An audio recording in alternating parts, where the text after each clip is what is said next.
Hello बच्चों, आइए दिए गए प्रश्न को समझते हैं। किसी घन का आयतन एक अचर दर से बढ़ रहा है तो सिद्ध कीजिए कि उसके पृष्ठीय क्षेत्रफल की वृद्धि उसकी भुजा की व्युत्क्रमानुपाती है। तो आइए सबसे पहले इसकी मुख्य अवधारणा पर चर्चा कर लेते हैं। यहाँ पर मुख्य अवधारणा तो सबसे पहले हम यहाँ पे दो सूत्र समझ लेते हैं।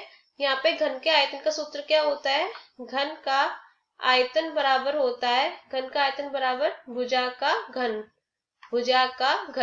और घन का पृष्ठीय क्षेत्रफल क्या होता है? घन का पृष्ठीय क्षेत्रफल बराबर होता है 6 गुणा भुजा का वर्ग।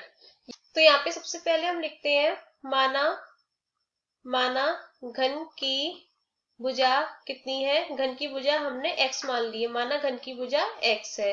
तो हमें प्रश्न में बोल रहा है किसी घन का आयतन एक अचर दर से बढ़ रहा है। तो सबसे पहले हम घन के आयतन को v से ले लेते हैं। तो क्या हो जाएगा? यानी कि घन के आयतन में परिवर्तन हो रहा है। तो परिवर्तन को हम किस प्रकार से लिखते हैं? dv ओवर, और किसके सापेक्ष परिवर्तन हो रहा है? t के सापेक्ष, यानी कि समय के साथ परिवर्तन हो रहा है। तो dv ओवर dt बराबर यहाँ पे क्या हो जाएगा? घन का आयतन एक अचर दर से बढ़ रहा है, यानी कि किसी भी अचर पद से बढ़ रहा है। तो यहाँ पे हम कोई भी अचर पद ले लेते हैं। तो यहाँ पे हमने k ले लिया, तो ये क्या हो गया? dv ओवर dt बराबर k। तो इसे हम दे देते हैं समीकरण 1। और घन का आयतन क्या होगा? यहाँ पे घन का आयतन होगा v बराबर हो जाएगा, यहाँ पे हमने भुजा x मानी है तो घन का आयतन का सूत्र होता है भुजा का घन, यानी कि हो जाएगा x क्यूब। अब हम इसका t के सापेक्ष अवकलन कर देंगे दोनों तरफ। यहाँ से लिख देते हैं t के सापेक्ष अवकलन करने पर अवकलन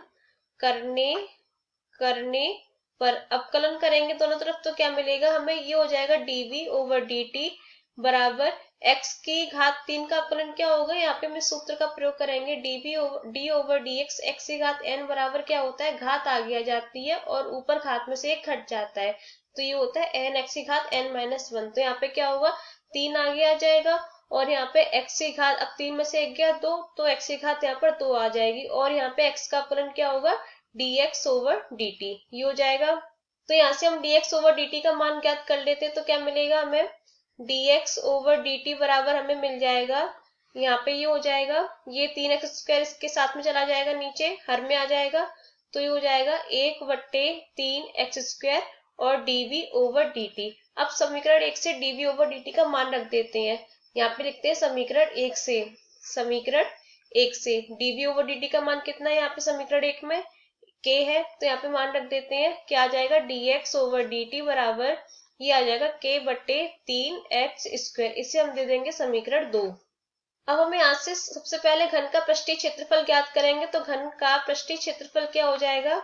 घन का पृष्ठीय क्षेत्रफल बराबर हो जाएगा s बराबर 6 गुणा भुजा कितनी है? x है, तो 6 गुणा x स्क्वायर हो जाएगा। अब इसका भी हम t के सापेक्ष दोनों तरफ अवकलन कर देंगे। तो क्या मिलेगा? दोनों तरफ यहाँ पे लिख देते हैं, दोनों तरफ t के सापेक्ष अवकलन करने पर तो क्या मिलेगा हमें? ये हो जाएगा ds ओवर dt बराबर क्या हो जाएगा हमारे पास में? 6। और यहाँ पे x स्क्वायर का अवकलन हम उसी प्रकार से करेंगे, d ओवर dx x की घात n द्वारा। तो इसमें घात आगे आ जाती है, गुणा 2 और घात में से 1 घट जाता है, x की घात कितनी आ जाएगी? 1 आ जाएगी। तो ये कितना हो गया? 6 गुणा 2x, और x का अवकलन क्या होगा? dx ओवर dt, ये हो जाएगा। तो यहाँ से कितना हो जाएगा? ds ओवर dt बराबर हो जाएगा 12x dx ओवर dt। अब हम यहाँ से dx ओवर dt का मान रख देते हैं समीकरण 2 से। तो क्या मिलेगा हमें? तो यहाँ से हम लिखते हैं समीकरण 2 से क्या हो जाएगा? ये हो जाएगा ds ओवर dt बराबर 12x गुणा dx ओवर dt का मान k/3x स्क्वायर। तो इसको हल कर लेते हैं, ये हो जाएगा 3 चौक 12 और ये हो जाएगा ये x इस स्क्वायर से कट जाएगा। तो क्या मिलेगा हमें? ds ओवर dt बराबर हमें मिलेगा 4k/x। तो यहाँ से हम क्या लिख सकते हैं इसे? अब हम यहाँ पे देखते हैं कि 4 और k दोनों अचर पद है, तो इसको हम इस प्रकार से लिख सकते हैं। अचर पद को हटाएंगे तो ds ओवर dt अनुक्रमानुपाती का चिन्ह आ जाएगा और 1/x, जहाँ x चर पद है, हमें इसका मान नहीं पता है, तो इसको हम इस प्रकार से लिख सकते हैं ds/dt अनुक्रमानुपाती 1/x, जहाँ x क्या है, x हमने घन की भुजा को माना था। तो हमें प्रश्न में क्या सिद्ध करना था, हमें प्रश्न में यही सिद्ध करना था कि पृष्ठीय घन के पृष्ठीय क्षेत्रफल की वृद्धि उसके भुजा के व्युत्क्रमानुपाती है, जो कि यही सिद्ध होकर के आ गया है। ds/dt यहाँ पर क्या है, यहाँ पे घन के पृष्ठीय क्षेत्र में परिवर्तन है, तो यहाँ से हम लिख सकते हैं इस प्रकार घन के पृष्ठीय क्षेत्रफल में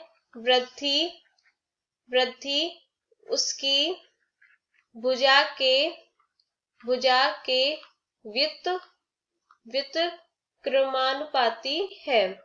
तो हमें यही सिद्ध करना